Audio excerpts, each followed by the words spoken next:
me be the change I want to see. To do with strength and wisdom all that needs to be done, and become the whole that I can be. Set me free, let me be the change I want to see. To do with strength and wisdom all that needs to be done, and become the whole that I can be. Set me free, let me be the change I want to see. To do with strength and wisdom all that needs to be done, and become the whole that I can be. Set me free, let me be the change I want to see.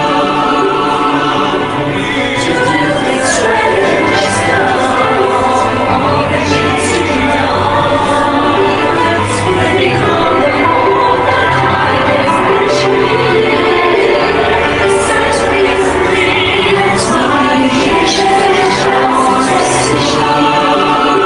To do with strength and wisdom all that needs to be done, and become the let us start the change we want to see, the change that begins in me.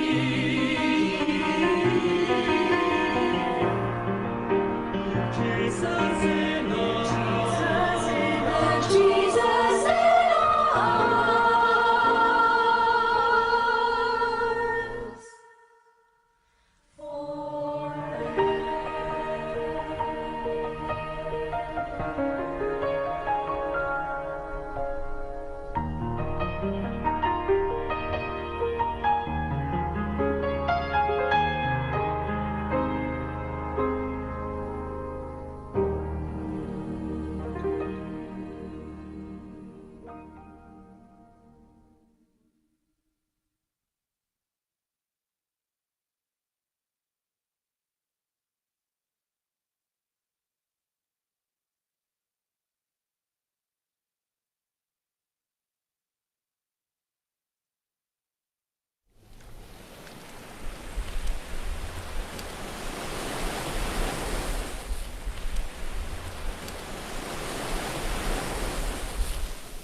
Mayang magiliw, pala sa silangan, alalam ng puso, sa dibdib mo'y buhay. Lupang hinirang, duyan na ng magiliw, sa manlulupig, di ka masisi. Sa dagat at mundong sa simoy at sa langit mamahal, may nilagang tulat, awit sa panlayang minamahal. Ang kislap ng watawat mo'y tagumpay na nagdilindi. Ang bituin at araw niya kailan pa may di magdidilim. Lupa ng araw ng ating pagsinta, buhay langit sa piling mo.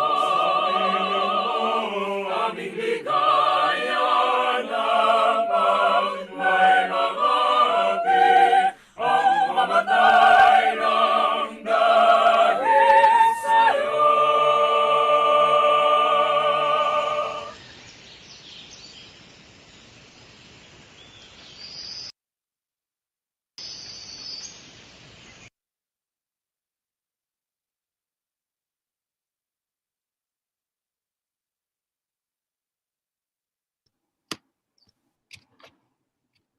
Good afternoon to our guest speaker, Assistant Professor Mon Adviento, colleagues from De La Salle College of St. Benilde, beloved students and guests. It is my pleasure to welcome you all in this first student webinar entitled Movement Matters, Coping with the Pandemic Through Physical Activity and Exercise. We are fortunate enough to have this very timely webinar. Hopefully, this event will help all of you to be more aware of the importance of physical activity participation and how to adhere to exercise and sports. We are currently facing two pandemics. The first one is the COVID-19 pandemic, which changed the way we live nowadays. They say that this is the new normal. But prior to COVID-19, the world has been living with another pandemic for quite a number of years now, although of different nature. We refer to this other pandemic as chronic disease, such as cardiovascular diseases, certain types of cancers, chronic respiratory diseases, and diabetes. Researchers suggest that having a poor lifestyle, such as physical inactivity, unhealthy diet, and tobacco use, are more fatal than COVID-19, killing 41 million people each year, according to World Health Organization statistics. Soon, we will recover from the COVID-19 pandemic and normal activities will resume. However, we are certain that the chronic disease pandemic will persist. The risk of having this chronic disease pandemic may even worsen as a result of COVID-19. To outlive these pandemics, developing a habit of being physically active is very critical. The physical education area will put aggressive efforts to keep you moving as a way to combat this disease. We will be your partner in your journey to a healthier and more active you. We hope that you'll learn a lot from this event. Enjoy the rest of the webinar. Thank you very much.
Good morning, everyone. It is an honor to introduce to you our guest speaker for today. She is a graduate of Bachelor in Sports Science in 2004, Bachelor of Science in Nursing in 2007, and finished her master's degree in psychology, major in clinical psychology in 2018.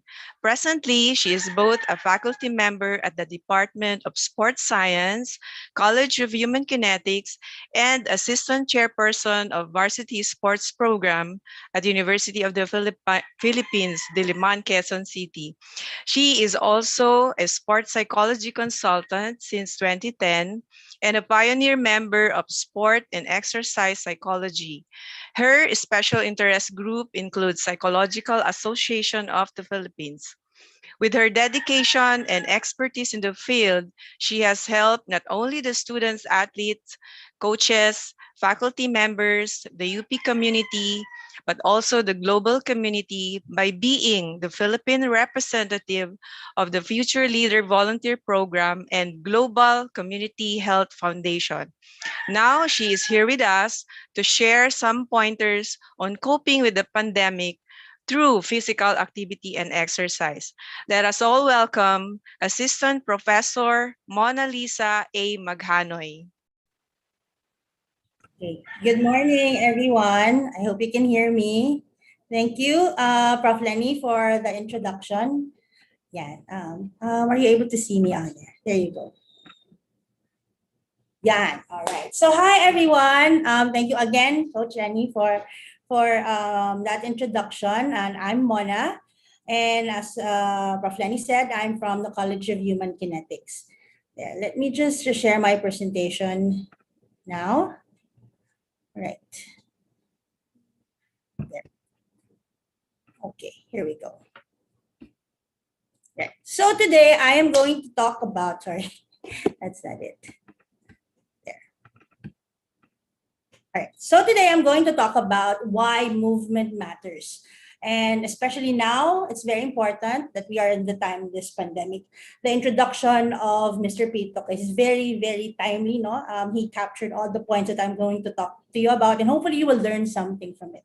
I'd like to take this opportunity to thank the School of Multidisciplinary Studies, especially the PE area, for inviting me, because this really has been my advocacy for a long time.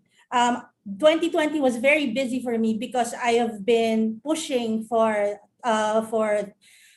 everybody to be aware that right now movement is essential. Movement is important in order for us to survive this pandemic. As Prof. Lenny said, I am part of different organizations, all of which are promoting movement for health, fitness, and wellness, not only for the physical aspect, but more importantly, the psychological aspect. So here you have the Sports and Exercise Psychology of the Philippines. And we are always for people exercising because it's good for your mental health. And I'm also part of a global community with different representatives all over the world, all pushing for a healthy lifestyle, not just for one time, big time, but for life. No? And of course, UPCHK, my home college, has been on the forefront of initiatives such as our webpage called Sipain COVID, where during the time of the pandemic, we came up with material to help people move. Okay? So that they would be encouraged even with our limitations during this pandemic. Okay, so let me get on to my talk. No, but before we do that, maybe we can do a little, something to stimulate our circulation. So wherever you are, where you're sitting, okay, we'll start with this one. So first, bring your hands in front of you. Okay, this is just a little stretch for the upper body. And then slowly open up your chest, okay? And then bring your arms to the back. Make sure that you feel the stretch right on your chest area. And then you feel a squeeze at the back. All right. Once you do that, you bring your arms up again, making sure that your thumbs are up. And you want to do a Y position over there. And again, what we want is for you to be able to feel the stretch right in front. And of course, the squeeze at the back. Finally, with put your thumbs down, put that inverted Y. We put our arms to the back. And again, stretch our front area, squeezing the back area. And there we go. We just roll your shoulders. And then shake your hands, your limbs. And, maybe just turn your head. And hopefully this will stimulate blood circulation up to our upper body and to our head, so that we will be able to focus more on what we're going to talk to what we're going to talk about today. All right. So I hope that's warmed you up a bit. Now, I've been with student athletes. I've been working with students for a long time now. And definitely this time in your life may be one of the stressful ones. And you have a host of challenges that you face every day, physically, socially, academically, and it's like your hashtag for the theme of your life would be stress. But our life is we are bombarded with stress. Even before the pandemic hit, we know that we have been conditioned to just work, do something. You have to be doing something all the time, and frankly, of course, it's exhausting. And when, of course, COVID-19 came, that nightmare that is COVID-19 presented us with even more challenges. And this time, it's the idea that you are limited because what you did before, the things that help you cope with the stress of your daily life, such as going out with friends, maybe traveling, or just hanging out with the people you feel close to, taking a walk, going to the mall, these have all been curtailed because of the danger of of being infected by the COVID-19. And this situation of being confined in an enclosed space because we're in our homes to be safe from the pandemic has created a different kind of situation that has been that is actually equally challenging, equally dangerous, no, when it comes to our health, physically and mentally. Now, we know you've seen the news. Now, this is maybe one question that I would like to ask to you. What has been your biggest challenge in learning, especially now that we are in this platform and everybody is adjusting? Your teachers and, of course, all of you students have been adjusting. Is it possible for them maybe to type in the chat box, or anybody who can tell us or share with us what has been your biggest challenge during this pandemic?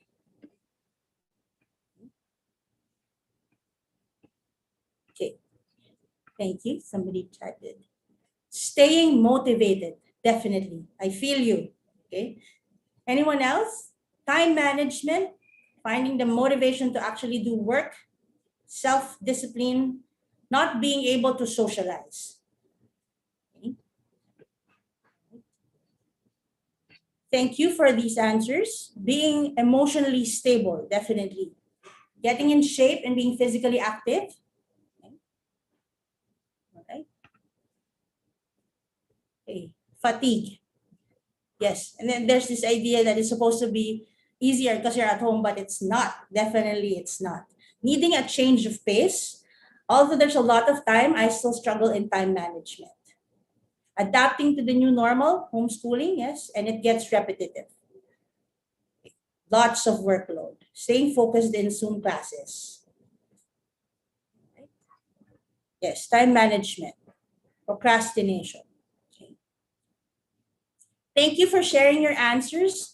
That is definitely a common theme. I did discussions with our student athletes in the university, and this theme is recurring. It's the fatigue. And it's this idea that your workplace is also where you sleep. It's also where you work out sometimes, and it's also where you're supposed to relax. But they're all in the same area, and this really has been very challenging in terms of not only the physical space, but also the psychological space that we have, right?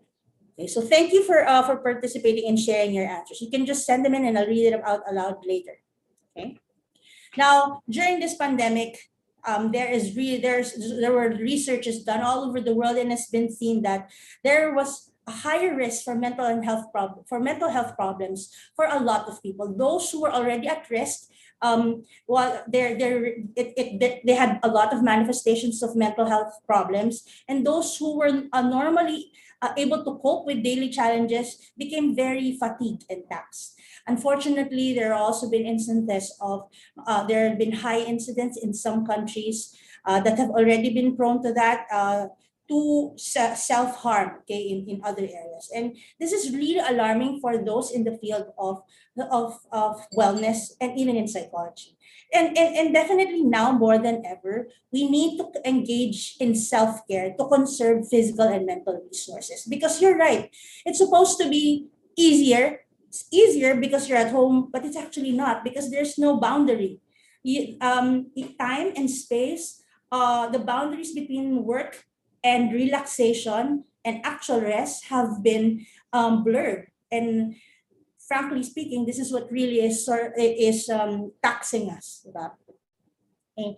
Now, the good thing is there are a lot of content out there. There are a lot of initiatives. This is a good initiative and other schools are also following the same initiative of helping and equipping their students and their staff with means of managing the stress that comes with work, with the anxiety of just being at home, and still having the same workload or even more. No? So, and these are always sound advice. No, you need to take a break. You need to listen to music that you like because it stimulates positive emotions. Sometimes change an environment, although it's limited. Maybe from the living room you go out into the balcony, or maybe downstairs, or anywhere that can keep your that can sort of like change where you're working, or just to keep you, moving around the house. Okay, meditating and yoga. Okay, a lot of initiatives have been put out to encourage people to try this. And food, syempre, tayo mga Pilipino, parang naging coping mechanism nga yun eh. A lot of things that are out there is about food, new ways to prepare food, or learning how to cook, and more convenient ordering food from outside. So that's definitely part of our coping and in managing with stress. But I want to focus on this part, which is working out, because definitely this has been proven to have a lot of benefits, both physical and psychological. And that in moving, you are actually able to hit two birds with one stone, so to speak, because you are able to address your physical health and psychological health needs when you start moving, or when you have a regular exercise plan. Okay. Now, there has been a dearth of research. I'm telling you, sobrang daming research tungkol dito. And alam din natin to, they have been telling this to us ever since we were in grade school, that it's important to move, it's important to be physically active. We have physiological effects, of course, and psychological effects. And a lot about this is circulation. When you talk about circulation, when you move, you pump blood all over your body, especially up to your brain, and that stimulates focus, creativity. The blood flow is important to supply nutrients to the needed body parts, and you can do that better when you're moving. Psychological effects are about the experience of exercising. You have happy hormones when you're exercising, you produce that. And at the same time, for some people, it's having a sense of competence. And for some, it's about having a sense of being with other people, socialization. And so definitely, without a doubt, exercising, doing physical activity will help you in your mental and physical health. Now, physically, it's not just the short-term effects that physical activity and exercise give you, but you also benefit for it long-term. Your risk, if your family has a history of diabetes, cardiovascular disease, and other diseases, you lower that risk by exercising early or engaging in a physical activity regimen. And aside from that, even if you're already sick, if what you have is something that's hereditary and you've had it since childhood, even that, exercise can help with that. It lowers, or it slows the progress of disease, and ultimately you still have quality of life even if you're already sick. So definitely, cognitively, we think about it, there's nothing bad about exercise. There's nothing wrong with exercising. All of it is good, right? Except na lang yung sobra na to the point that you fall in your face from fatigue. And that's a different situation. But definitely we know, alam naman natin na exercise is good. But then, of course, there's the reality, okay? There's the reality. I'm sure you've had those days of binging on Korean novelas on Netflix, or whatever it is that you're into, and you just sit down and don't get up and lay there for months. That's understandable, diba?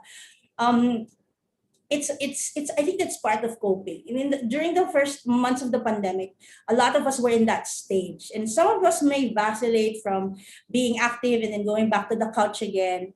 And this is the reality. Even if we know that it's good for us, the execution is the part, or getting into it is really one of the most challenging things. But you have to remember something, and this is and hopefully this will be something that you think about, because sometimes you think it's like a big rock that's in the way, but when it's actually something that you can just chip in little by little until you get through. Now, they say now that sitting is the new smoking. Not because it's equally dangerous in itself, but the effects of sitting for a prolonged period of time has led to actually a lot more mortality or morbidity, meaning those who get sick and those who eventually die from diseases that result from sedentary lifestyle. Okay, of course, those who smoke, those who smoke also contract other diseases, but sitting is the new smoking because now there are more people who get sick or die because they have a sedentary lifestyle than those who are smoking. And this is the reason why this statement has been coined. Okay. Now, to understand why they have made this extreme comparison, I'm just going to share with you a video. And I hope you bear with me on this. It's also from YouTube and it's from TED-Ed to explain why we have to think about how long we are sitting in a whole day. And I hope it plays. Okay. Wait lang ha. I think I have to just share screen, share sound. All right. Okay, these are our challenges. Okay.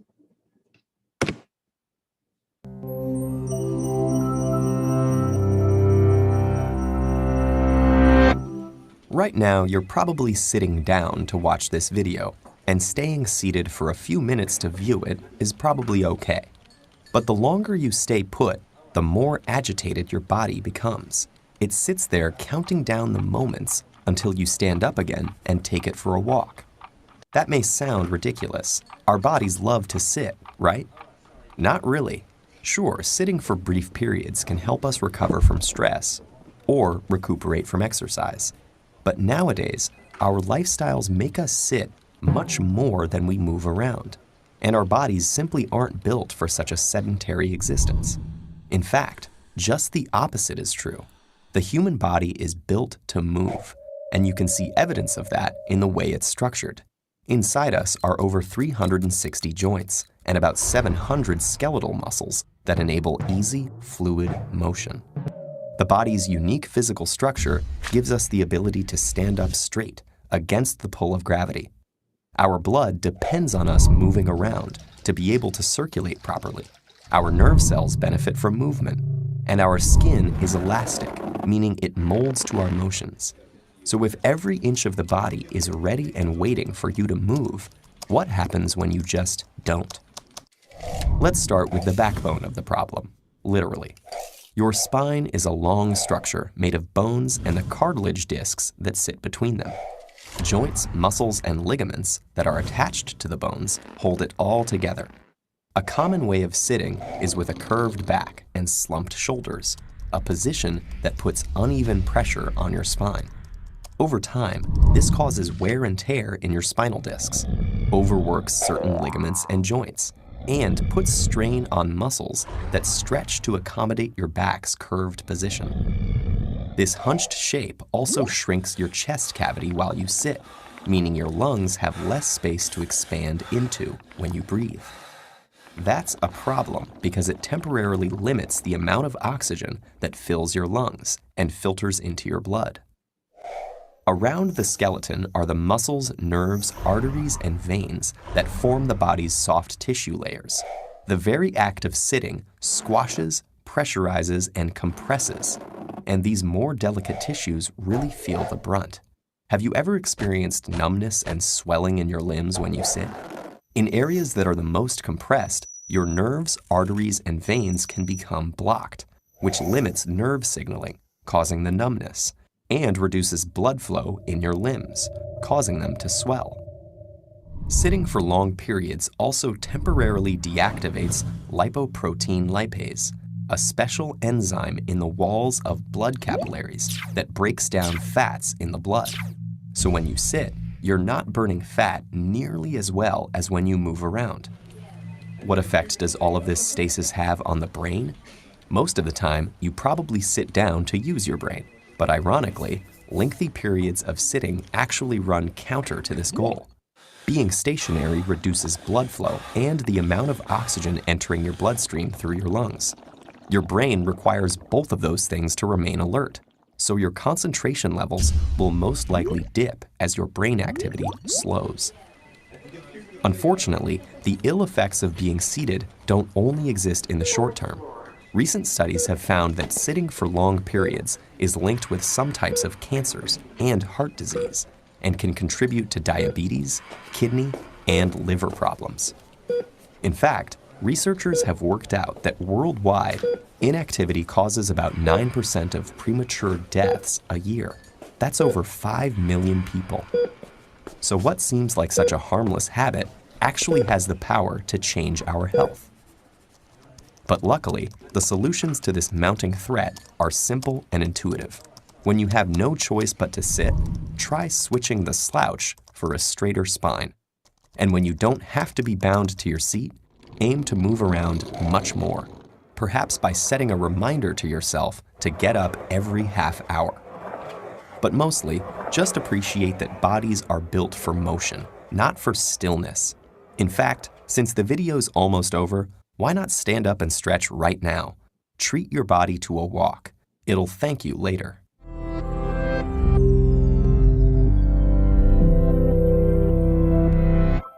All right. So, of course, that is a product of a lot of research in coming up with this TED Ed lesson. Huh? Now, hopefully, as I'm talking, I've already moved you somehow from in this model of exercise behavior from pre-contemplation phase to the contemplation phase, where you're actually starting to think about how you will structure your environment so you can start moving, you start exercising.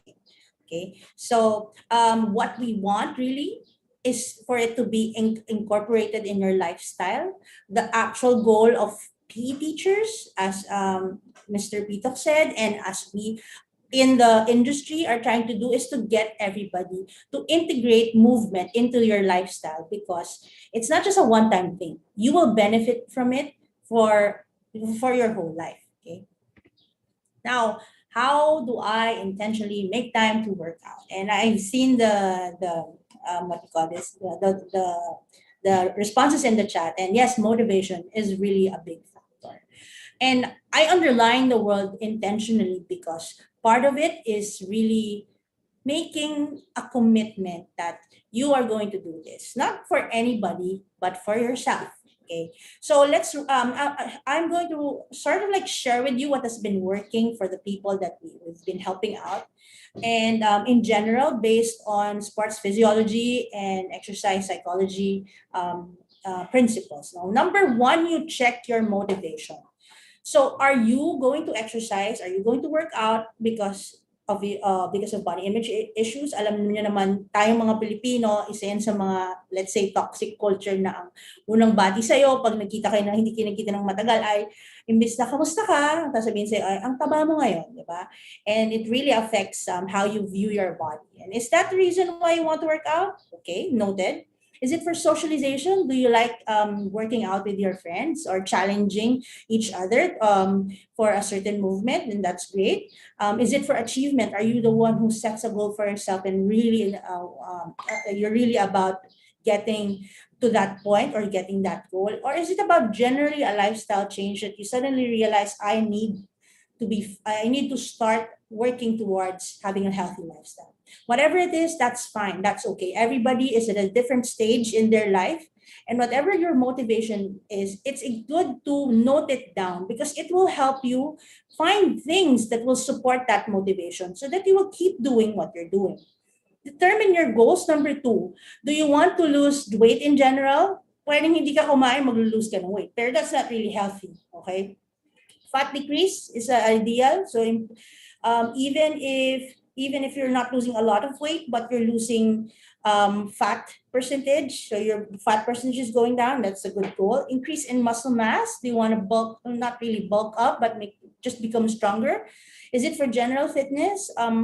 or is it in support of your the medicine that you're taking because you have an existing disease?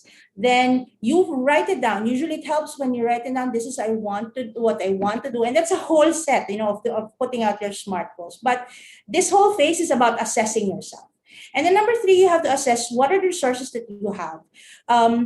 What's your work or school schedule? Okay. And then what equipment do you have in your house, if any? That's okay. If there's nothing, there are a whole host of workouts without any equipment.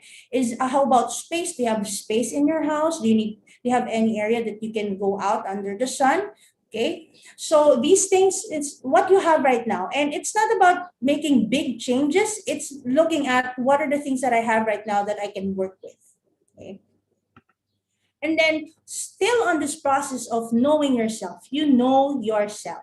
And there's no set way or set activity, really. It's more of the things that fit your lifestyle or the things that you like. So are you the person who is really into aerobic fitness? You can, if you want to walk, you jog. Now, not really swimming, but biking, definitely. And if not that, aerobic fitness can also be achieved by doing gardening, even window shopping before, and even stair climbing. So what are the things that appeal to you? Resistance training. Are you the one who likes doing body weight exercises, or do you like using implements? Do you like being in exercise groups? Okay, or just recreational sports like OCR, that's getting big right now, the obstacle course racing, and others, because there's a whole host of choices right now. Right now, one of the things that's great about this industry is that people keep innovating, keep thinking of great things, combining the traditional exercises to make them more interesting to people continuously. And if you just look at online, you can already, even in YouTube, there are videos there. And of course, you have to choose the ones that are sound healthy in terms of doing them, not anything extreme, of course. But there are resources that you can tap depending on what your interest is. And I think to start an exercise regimen, or to start just going and getting into physical activity, you really want to engage in something that you actually enjoy or you're interested in. Now, on the other hand, if you're not really into that, you can also achieve these goals of getting yourself moving by doing what we call the daily living activities or short incidental physical activity. Like if you're the one who's in charge of taking the trash out, or if you're the one who's getting groceries, if in a day, even if you're not having a formally structured exercise, but you are doing all these things, then that actually adds to your fitness. So how can you put it up a notch? Maybe intentionally, if you're the one in charge of groceries, park further a little so you have more time or more steps in a day. Diba? Some of you might have smartphones. There's a movement tracker in your phone that actually tells you how much steps you made in a whole day. They say that the goal is 10,000, but even if you're not there yet, every day, if you just increase the number of steps that you're doing, then you're actually contributing to your health in even those small things in your life. Okay. I'd like to share with you this biking phenomena that I've been observing, and it's really crazy because it really shows why we are built for movement. Everybody being locked out inside the house for a long time, everybody seems to be looking for ways to be free. There are a lot of people on the road biking, and it's really amazing to see how people have become interested or maybe revived their interest, because it's really something that not only helps an individual, it helps the planet, but because it's healthy for the people, and it's healthy for the environment as well. And this has been featured in the New York Times, and they've actually noted this phenomenon that in the Philippines there is a surge in bike interest, because people are going to the streets in bikes to escape traffic, and also to exercise. So this is amazing, and this is an example of integrating, health, exercise, and physical activity in daily living activities. Okay. Now, the next thing that I need that we need to think about is you have to pick a time or a day to commit to. It could be anything that is convenient for you. Just make sure that you do it at that certain time. Now, these are guidelines for gaano ba katagal? How often do I need to exercise? Based on the WHO, and also this is from the American College of Sports Medicine, in a week you need to aerobic fitness or the ability of your cardiovascular system to supply blood throughout the body. You should at least have 150 to 300 minutes a week of continuous activities like running, walking, etc. And if you break it down into 7 days, that's between 20 to 40 minutes. Or you can have it over the weekend or whatever is convenient for you. As long as you keep within those minutes, then you ensure that you're working towards your own health. Now, in terms of strength exercise, some say that it has to be the recommendations is 2 days a week, and this can be different things. This could be body weight exercises. It can also include the integrated exercises that have both aerobic, yung continuous, and also some strength exercises as well, or in general recreation. Okay, so you look at what fits your schedule, and you commit that, okay, when it's Monday, this 20 minutes is just my me time for working out or for doing anything that keeps me moving, then that's great. But on the other hand, if you are packed for the whole day, that's your life. You don't have a minute to spare because you're always working. There is a term coined by the Philippine Association for the Study of Overweight and Obesity. It's called SIPA. Diba? Pinoy na Pinoy. SIPA means short incidental physical activity. And the idea here is that even if you don't have a formal workout, you can incorporate movement in your life by making sure that every hour that you are awake, you do at least 2 to 3 minutes of physical activity that raises your heart, that increases your heart rate for that time. And if you count it, if you're awake in 8 hours, and every hour there are 2 to 3 minutes of short intentional physical activity, you stand up, you go down and go up the stairs, or you do some air squats, that already is equivalent to almost 24 minutes for that day that you're doing physical activity. So small increments, small lifestyle changes that will eventually make a big impact. Okay. Now, it's also important to track your progress.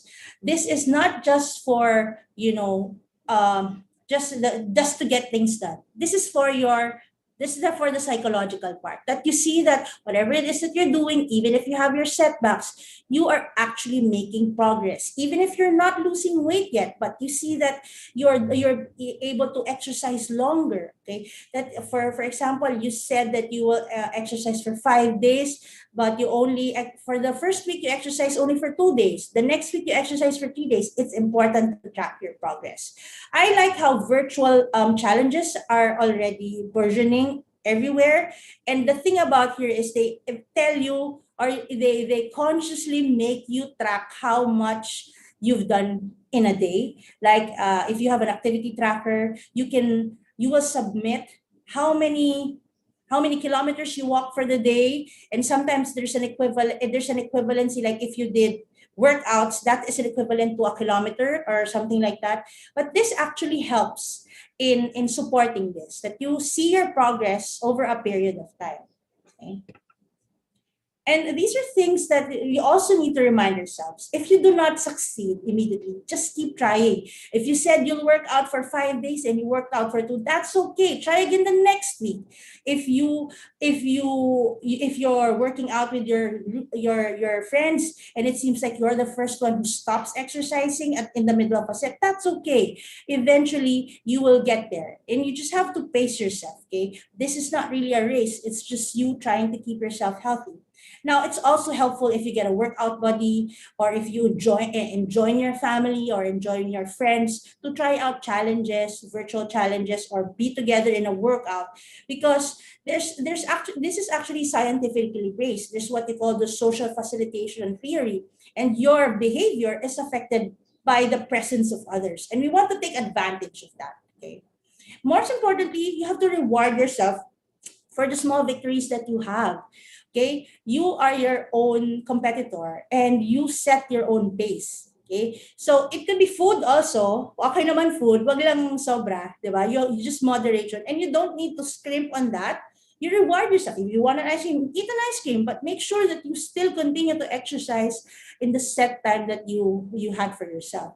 So it's important for us to have that reward factor to keep ourselves motivated in what we are doing. And definitely, there's a host of resources out there that you can explore. The coaches are innovating. The strength and conditioning industry is innovating, and you can. And it's still important that if you are in that, if that's your interest, to look at people who know what they're talking about or know what they're doing to help you in your journey. Okay? So these are some of the things. So strong Les Mills, they're all on YouTube, and even Train with Ricks, one of our graduates who's in Qatar is hosting that. And yeah, the others are also strength and conditioning gyms that have already opened themselves online. Okay, if that's your interest. On our part in the College of Human Kinetics, we came up with the Sipain COVID. This is a Facebook page. And there's a lot of content there, information on how to exercise better, on what are the things that you need to remember. Right now, it's on hiatus because we're going to transfer it to a bigger platform, because we want it to be permanent, not just in the time of COVID, but we want it to continue and just help put out information about what's correct. Like, can you really lose 600 calories in 4 minutes? And is that even safe? And those things that we need to put out, especially for those who are just starting out in trying to go on their fitness journey. Okay. Now, this is also something that I want to share, especially to the admin and the faculty. I'm part of the Global Community Health Foundation, and what they did with this is the Brain Breaks page, and you can register. There are actually so many activities here. Ang target nito at the beginning was for kids, but now it's for everyone, and you can do short. The activities are 2 to 3 minutes, sakto lang for that break that you need, and you just need to follow it. And there are also challenges that you can do to help break, a long period of being sedentary, or kahit yung meeting nyo na 4 hours, you can break it just to do a short intense activity in the middle. And it also stimulates the fun and socialization factor of that. Okay. Now, I think the takeaway from all this is that it's important to cultivate positive emotions. And when you do that, when you do that actually, when you exercise, definitely there is a immediate palpable effect when you exercise. And for some, it might feel like a chore, but that's the idea. You can turn it into something fun. You can turn it into something that you have positive emotions about. So it's not something that you drag your feet into, but it's something that you look forward to doing. And eventually, before you know it, it's already part of your lifestyle. And that's our goal, because movement really matters. Movement is essential to life. Okay? Now, having said that, may I enjoin everyone. Okay? You can turn off your cams and if you're shy, but this is one of the well-known brain breaks, and of course it's from the Philippines, because we really love music and fun, and that's what the other countries see. So most of my colleagues use this brain break for their own meetings, and they say they always have fun when it's the brain break from the Philippines. So may I ask everybody, even if you turn off your cams, of course ako din, I'll turn off my cam because I'm shy, and please follow in this short brain break as we break this hour of sitting and listening to this webinar that we have right now. Okay, I'll stop my video and then, okay, you ready? So please, wherever you are, please get up. Okay, and then whatever in whatever attire you're in, of course you will, and hopefully you will engage in sort of like an experiment on yourself on how it will feel after you do this activity. Okay. So I also enjoin all the ones in the admin and the faculty to join in this in this short brain break.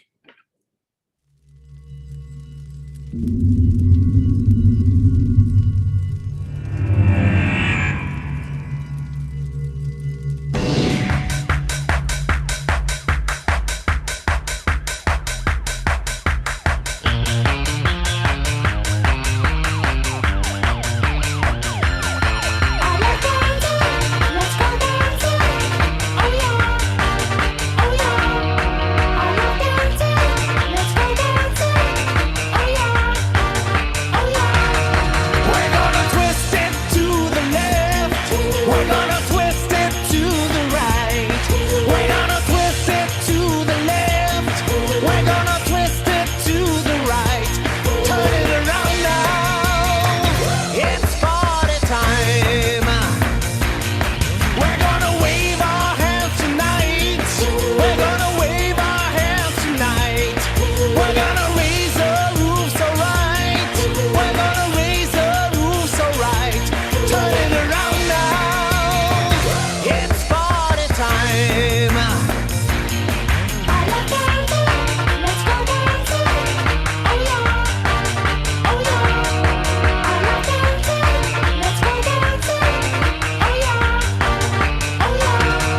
We're gonna roll it to the left. We're gonna roll it to the right. We're gonna roll it to the left. We're gonna roll it to the right. Turn it around now.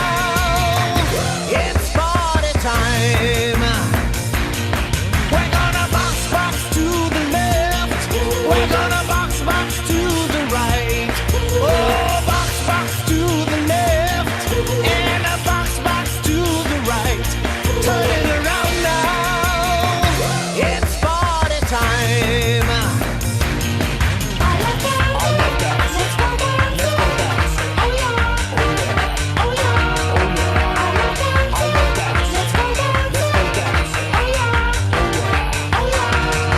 I'm gonna hitch a ride with you. I'm gonna hitch a ride with you. I'm gonna swing my elbows too. I'm gonna swing my elbows too. Turn it around now. It's party time. We're gonna wave our hands tonight. We're gonna wave our hands tonight. We're gonna raise the roof so right. We're gonna raise the roof so right. Turn it around now. It's party time.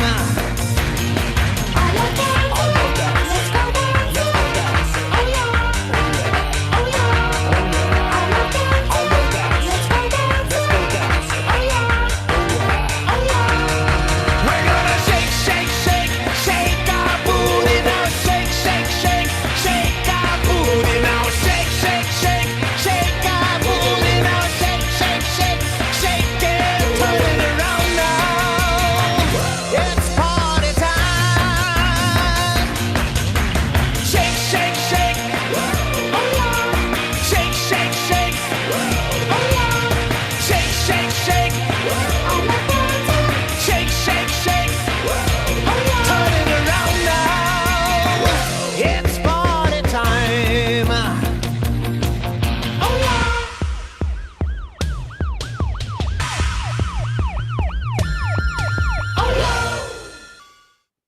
All right. All right. So I hope you're able to follow that. And then just to estimate, that was about 3 minutes.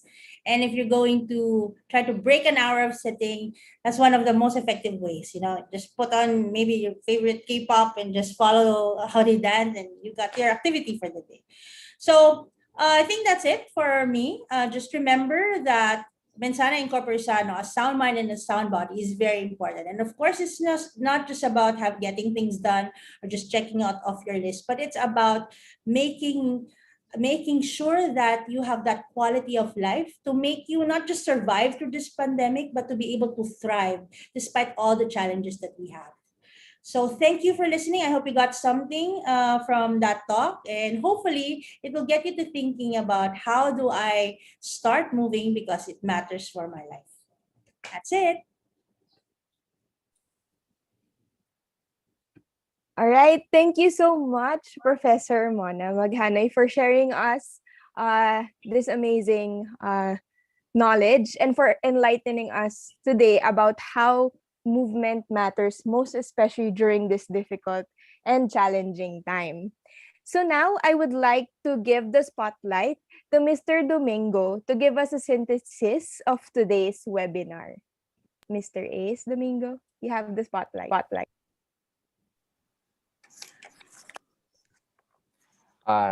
Yes. Diba? Are we? Are we? Okay na ba? Sorry. Yeah. Basically, just a quick recap. Okay. Sir, narinig ba? Okay, yeah, there you go. Stress, especially during this pandemic, has a big effect in our mental and physical health. Whenever we are stressed, especially during this pandemic, we need to do a self-care, ask for help, putting yourself first, setting boundaries, etc. We can manage our stress by taking a break, working out, listening to music, change environment, meditate, and eat healthy foods. The short-term benefits of physical activities to students are improve quality of life, reduce anxiety, and improve sleep outcomes. The long-term benefits for youth are improved cognition and health, and of course, disease management if they have one. Also, some benefits of physical activities to PE students are the following: feeling of competency and self-efficacy, positive social interaction, improved self-concept and self-esteem, and opportunities for fun and enjoyment. In order to have a successful exercise behavior, students need to check their motivation, determine their goals, assess their resources and limitations, know thyself, pick a time and day to commit, track their progress, keep trying, get a workout buddy, reward themselves, and explore resources. That's it. I'll give you back to Miss Elise for question and answer portion. Thank you so much, Mr. Domingo, for the synthesis. So now we will entertain questions from our participants and guests. So please use the chat box for your questions and we will go through it one at a time.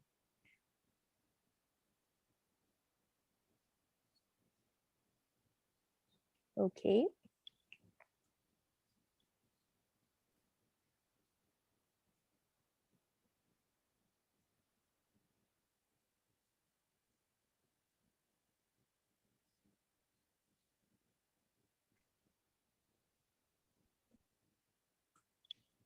Okay, so maybe you have any questions with regards to how to start or maybe the basics of starting movement in your homes. Maybe, okay, so we have our first question from Christopher. Ano po yung tamang ratio ng pagpapahinga and pagiging active in a day? Miss Mona. Okay. Like I said, no, ang theme ng buong talk ko is about knowing your limits, no, or knowing yourself. Definitely, when you in terms of yung physical activity, meron tayong recommended number of minutes in a day, a minimum 21 to 42 minutes, minimum yon. So yung range. Pero if you're somebody who's already engaging in physical activity, that can go higher. The important thing is that pwede kang pang gumising para magtrabaho kinabukasan. So you don't exhaust yourself to the point that you won't be functional the next day. Maybe in the first days, medyo ganun yung feeling, but after a while, you'll feel stronger and you'll feel, you'll have better endurance. You just have to keep at it. And so you know yourself, you know your limits in that sense. Thanks for the question. Okay. All right. Thank you, Miss Mona. Okay, do we have any more questions from the participants? I So saw something about scoliosis kanina sa chat box, and I'd like to address that. No, even if you have scoliosis, you can actually still work out. It's just there's just a limit in terms of the degree of scoliosis. Pero you know that Usain Bolt, the fastest man in the world, has scoliosis. And see, he has like, yeah, he's the fastest man in the world. He got into sports even with that limitation. So yes, you can exercise better even with scoliosis. okay, yes. Thank you, Miss Mona. Okay, so we have another question from Maxine. So, how to improve self-discipline when it comes to working out at home? Okay, so in terms of it helps when you assess yourself. Like I said, you look at your goals, where you are now and where you want to go, and you actually write things down like a plan.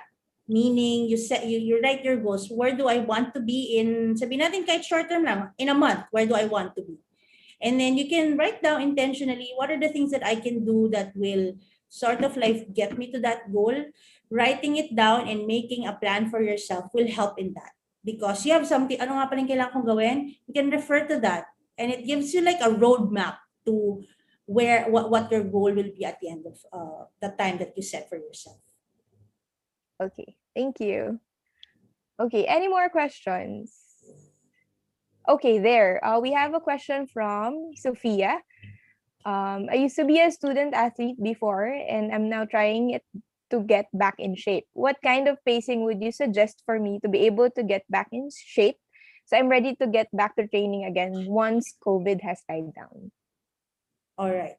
So if you have been, so yun nga, a big impact of this pandemic being at home is on student athletes.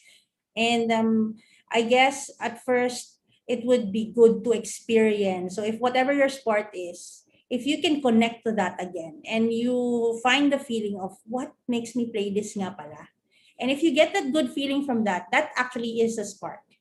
And then slowly, you work on your fitness. I think that's the best part eh. Because malalaman mo parang tagal ko na hindi naglaro ah. So what are the things that you need to do? So you can start on cardiovascular fitness first, slowly. Maybe do, if it's safe, walk, jog. And then next yung strength mo. So you slowly get back into what we call your fighting form. Pero don't be too hard on yourself. A lot of things have happened and we have a lot of challenges.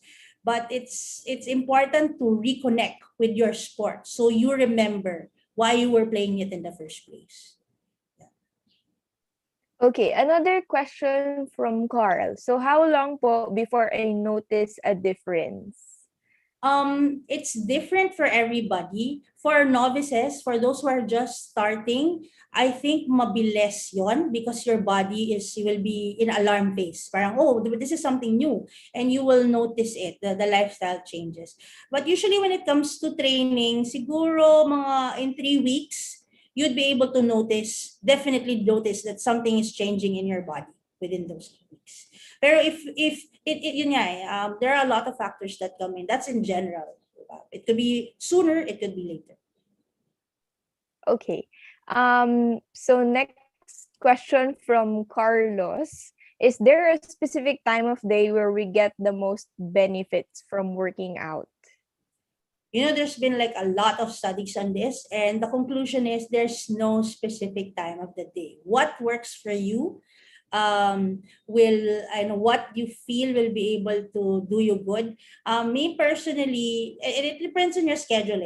Me personally, I love that before that I could exercise early in the morning. It's like getting things done tapos na and you already feel high from the workout. But if your schedule does not permit that, working out in the evening is also okay. Your body will eventually get used to it. Okay, and it's not the time of day that is important, but how long you exercise and what kind of exercises that you're doing. That will matter more in the long run. Okay, thank you. All right. So for next, we have a question from Emmanuel. So I just want to ask, are there any tips in combating psychological struggles when it comes to working out? For example, I tend to overthink my fitness process to the point where I eat meals as little as I can to get fit. ASAP. Exercises are hard, but controlling how I think about it seems to be harder po. Okay, thank you for the question. And it's really this is really a challenge for some people. No, especially when you're the type that really wants to work on a goal and get to it. And when it comes to fitness, no, to be honest, there's no shortcut. And like what we said, we don't want it to be a short-term thing, but it's something that you want to incorporate in your life for you to get the most benefit out of it. In terms of psychological work, you try to find, I think when it comes to this, it's important to find the positive emotion from it rather than let it be something that stresses you out. So best is to first engage in things that you actually enjoy and that you feel happy about, because that will eventually make you want to do it again rather than thinking about it as a chore. It's important to experience the happy hormones, the happiness that comes from working out, and then from there you usually perspective can change from it being something daunting to something that you actually want to do continuously. Also, it would be good so that you know what you're doing, and to consult a coach to help you through your fitness journey, a workout buddy to help you share rather than you just taking it in and keeping it to yourself. Okay, thank you po. For the next question, how big of a difference is working out with a balanced diet versus working out with a limited diet? So again, disclaimer is that every specific body is different. You process things differently. Now, definitely, if you work out on a limited diet, you will see a drop in your weight faster. The problem is how long you're gonna keep it there, because eventually your body is going to try and find an equilibrium, and there are things that you will compensate for it in some aspects. So it's better to go at it at a pace that is something that is sustainable, rather than going on crash diets that will eventually make your weight go, yo-yo diets. They call it yo-yo diets because you lose weight and then you gain weight. We want a slow, steady progress that will last, and that you will be happy with yourself in the process, rather than being frustrated about the lack of progress. So always, the basics, balance is best. Okay. Next question from Rodel. Is it okay to perform a short exercise such as push-ups an hour before you sleep at night? That's a tricky question. For others, that works, but for others it doesn't, because you can do better to do push-ups sana when you're in the middle of studying, kasi that actually increases circulation to your brain. Might wake you up a bit. But eventually you can get used to it. Some people I know, that's their night routine. They do push-ups, let their heart rate go down, and then they sleep. So it really depends on. Okay. So we have a question from Joshua. So I used to do workouts before when I was on my weight loss journey, but after I reached my goal, I haven't been that active ever since. How can I be motivated again when I do not have a goal in mind? All right. So maybe check if you're still on point in terms of the weight loss that you want. Are you still there? Are you able to maintain it? If then that's great. Then if you've already achieved your weight loss that you wish, there are many other things in terms of fitness that you can now handle, because we have 5 fitness parameters. No, body composition is just one of them. You want to be faster? No, you want to be healthier with better endurance. You can last longer when you're playing or whatever it is that you're doing. Or you want to be stronger? You want a better physique? Okay, build muscle. So from just body composition, you can move on to the other challenges that that would make you feel good about yourself. So I think it's great that you're able to achieve that. Okay, we have another interesting question. So this one is from Gabriel. Okay lang po ba mag-workout kahit nakulang sa tulog? It depends. Alam niya ng mga student athlete dito, kahit na kulang tulong nag-workout sila, wala silang takas. So yes, but remember that your muscles and bones grow when you're asleep. So if that's the time, rest and recovery is essential for you to be able to see the benefits of your workout or of your exercise. Now, pwede naman siguro yon, halimbawa, napuyat ka, pero you can't do that every day. Because definitely you're like, one step forward, two steps back with that. Recovery is just as essential as the workout that you do. Okay. So this one's from Hannah. I know of a relative who is unable to exercise because she is allergic to sweat. What physical activity would you suggest she could do so that she can still remain active? I'm allergic to sweat too, but eventually I understand that. No, there are some people are sensitive to I think it's the salt that makes it, or yung nag-iiba kasi yung acidity, kaya nagkakaroon ka ng rashes or nagre-react ka. I think pwede yun eh. Basta ang importante, if you exercise, actually you can do any exercise. Pero after you sweat, you have to wash it off immediately. It's having the sweat stay there for a long period of time that actually induces that allergic reaction. But in extreme cases, then you do water sports. Because immediately when you're doing water sports, or example, pag pwede na sa iba swimming, definitely hindi ka pagpapawisan. So that would be something that she can get into. He or she can get into.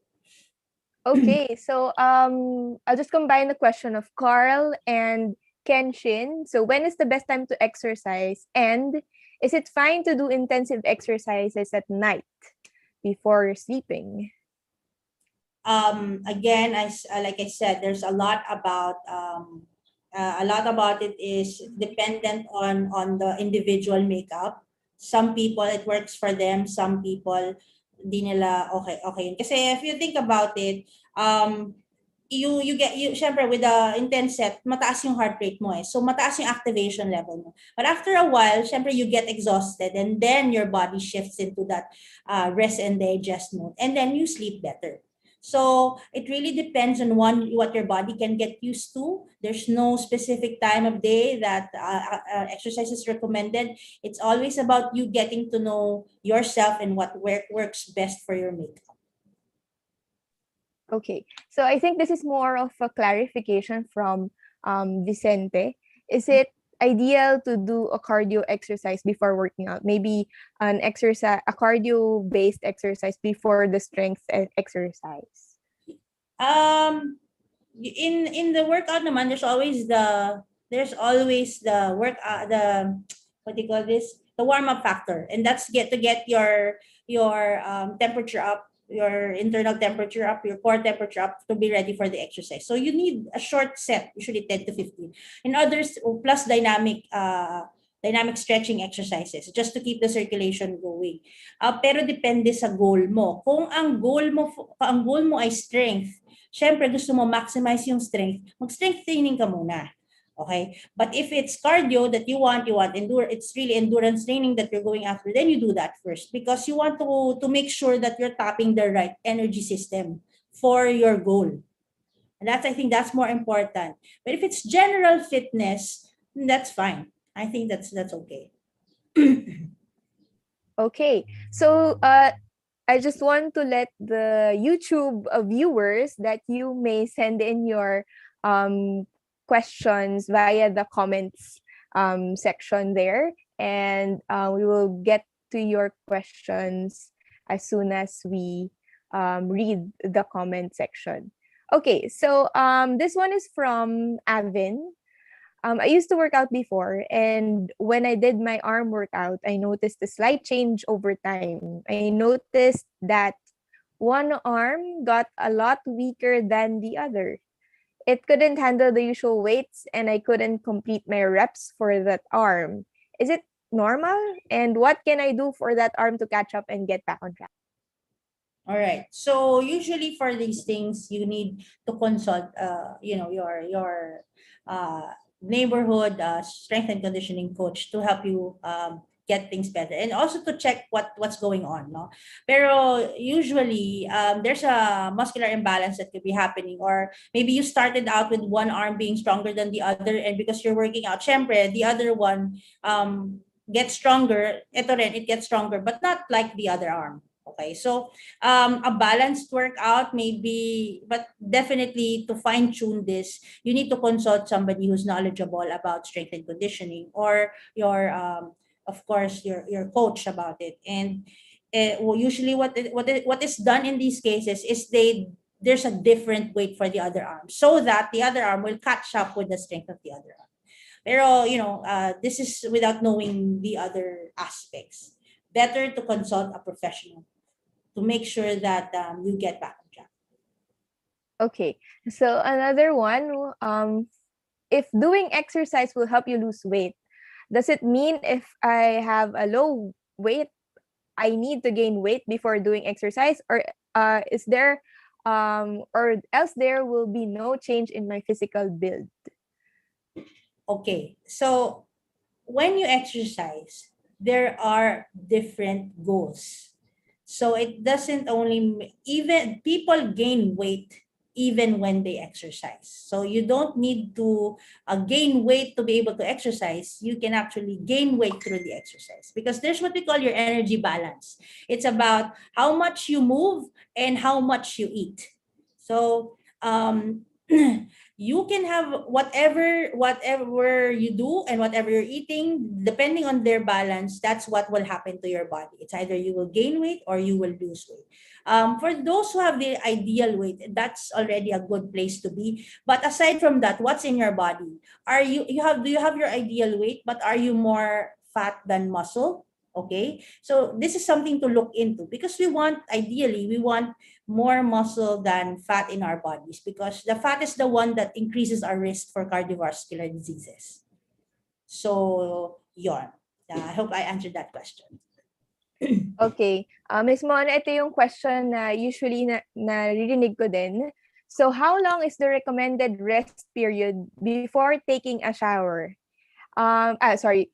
So to take a shower after an exercise, and which is better, a hot or a cold shower? Okay, so ito yung konsepto ng pasma. Okay, do you know that hindi natin makakailayan, it's just a Filipino thing. It's a culture. This is in our culture, the idea that mapapasma ka kapag naligo ka after exercise. And I want you to know that there has been research done on that, and really there's no such thing as pasma. You can take a shower right after exercise without any consequences, and it actually doesn't matter if it's warm or cold or hot. It depends on you, on what you prefer. And it's more about hygiene, and also siguro relief more than anything else. So no worries. If you need to shower after exercise, that's fine. Okay. Ms. Mona, you mentioned earlier about YouTube references or as resource for exercise or physical activity. So the question is, what are the red flags to watch out if we turn to YouTube or social media to get a workout? Okay, that's a great question, because there are so many fitspiration influencers. Okay, if they tell you that you will get this in a short period of time, red flag, because there's no shortcut. There's no shortcut. Yes, and there's a lot of factors that go into your body changing. Okay, genetics, your diet, your physical activity. So there's no one size fits all. If you are in a website or and you always see this, unfortunately, they're ubiquitous. There's so many people claiming that when you do this, you will get these results in a short period of time. Sports science experts, those in this field will tell you that's not true. Okay, because you need to really slowly get to it. Of course, with progress. So when you see that, that's a red flag. And when they push products on you, that's also a red flag. They're endorsing something. This will make you lose weight faster. That's also a red flag. Okay? And when you see claims that are too good to be true, then most probably they are too good to be true. The fitness and strength and conditioning, everything is still is steady progress to a certain goal. So that's the hard truth about that. Okay, down to our last two questions. So this one is from Alvin. If you plan on sitting at your desk to work for the whole afternoon, how often should you be moving around? Okay. Thank you. No, I will reiterate kanina yung sinabi ko na every hour that you're on your desk, find time to stand up for 2 to 3 minutes. That's the time you can do your push-ups, you can do a jump rope, you can walk down the stairs. 2 to 3 minutes of increasing your heart rate for every hour of sitting will do you good. Definitely. So, yun. Yun nga, pag 8 hours kang nasa desk mo, 2 to 3 minutes times 8 is around 24 minutes. 24 minutes na yun. So, buong araw na nakaupo ka sa desk. Okay, and then we have a last question from Darcy. So may ma-recommend po ba kayong workouts for ladies na may PCOS at nahihirapang magbawas ng weight? Okay. So maraming resources on this, you know. And I think there's not really walang malaking difference, no, for workout for ladies. There's what you call relative intensity. Ibig sabihin, yung intensity na nakadepende dun sa ability ng person. Pero that's like what? It's still a percentage of your maximum. And that will still work. If you plan to do a real regimen, then syempre, I would always advise to consult an expert that will help you in your fitness journey. But there are good resources online for this. Sige, I'll try to find some for you and then maybe send it in. If you can email me, because there are a lot of exercises for all shapes, all sizes, all colors of the rainbow, and the underlying principles are the same. Okay, thank you very much, Miss Mona, for answering all of the questions we had. So now, another question last from yes. Miss Anna. Okay. So we have a last question from Miss Anna. Okay. Good Morning. Morning. Morning po. So, the usual or yung usual na na-encounter namin as a PE professor, yung mga challenges na na-encounter ng mga female students or in general, yung mga female na nag-workout. Are we, is it parang, are we allowed to do a certain workout if we have a monthly period? Oh, okay. That's a very interesting question. Yes, you can work out even when you have your period. It actually helps it. It actually helps. But when you have menstrual cramps, that's actually oxygen. Part of it is less oxygen. That's why it's painful. And your blood carries oxygen to your body. And when you're doing exercises, you actually increase the circulation to that area, and it will eventually decrease the pain that you feel. Di ba, pag meron parang sobrang lethargic mo and parang hindi ka makagalaw, when you do exercises slowly, even through those times, you will feel actually better. So even if you have your menstrual, your monthly period, you can definitely exercise. Thank you for that question. That's really a good question. Ma'am, may mga restrictions po ba when it comes to parang mga certain exercises? May mga restrictions po ba? Can we lift weights when we have monthly period? Yes, definitely. Lifting weights ay actually hindi lang recommended as much for those who are pregnant in their 3rd trimester. Kahit ang mga buntis, kahit until 2nd try, pwede silang mag-lift ng weights as the relative sa weight nila. So okay lang po yun actually if you do that. There are no restrictions. One case lang is, for example, extremely heavy flow. Maybe you think about that kasi pag intense exercise, medyo pwede ka mag-dehydrate, especially kung healthy. So, syempre, ang solution lang nun is proper hydration while you're exercising, and then rest periods that are spaced out para hindi masyado ma-feel yung effects ng fatigue.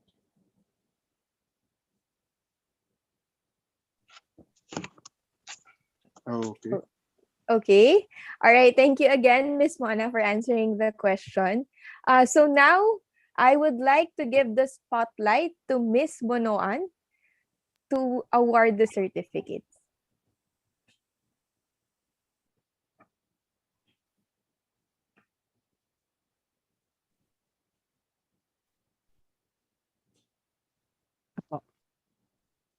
Okay, so thank you.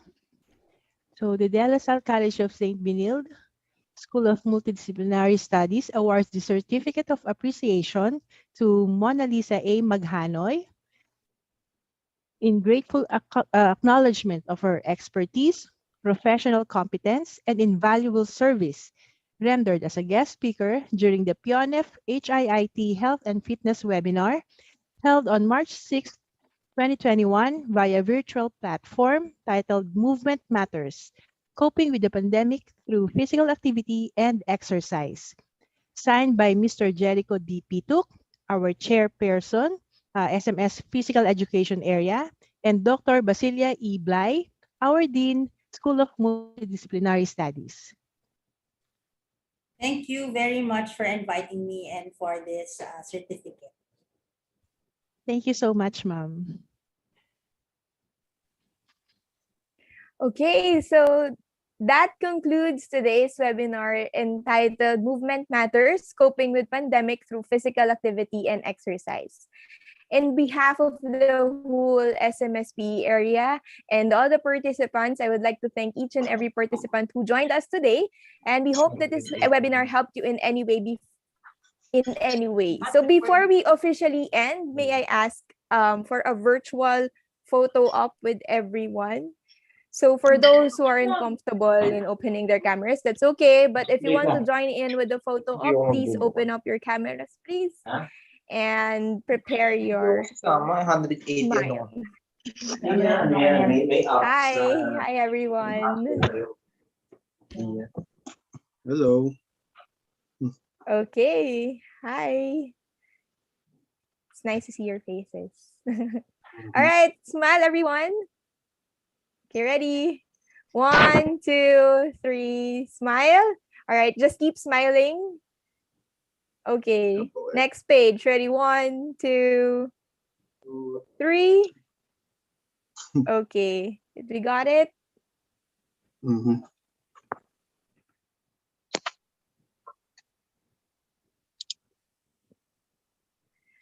All right, just keep smiling.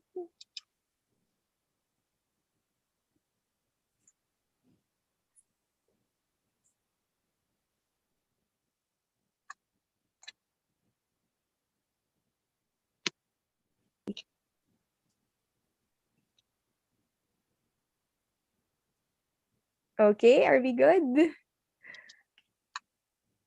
Yep. Okay, awesome. All right, so I would like to remind everyone that you may access the evaluation form via scanning the QR code, or the link is actually on our chat box.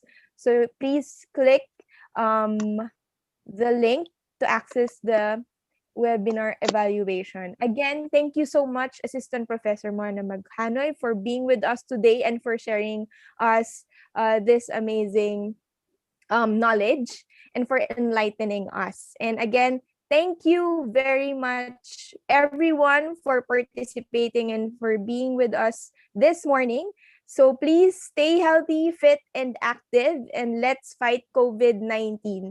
Stay home and keep washing your hands, and please keep safe, everyone.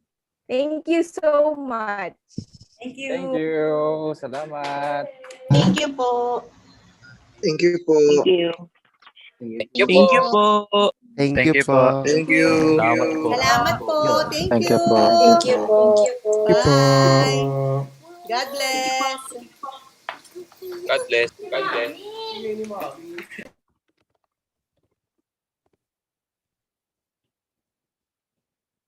Congrats, Pierre.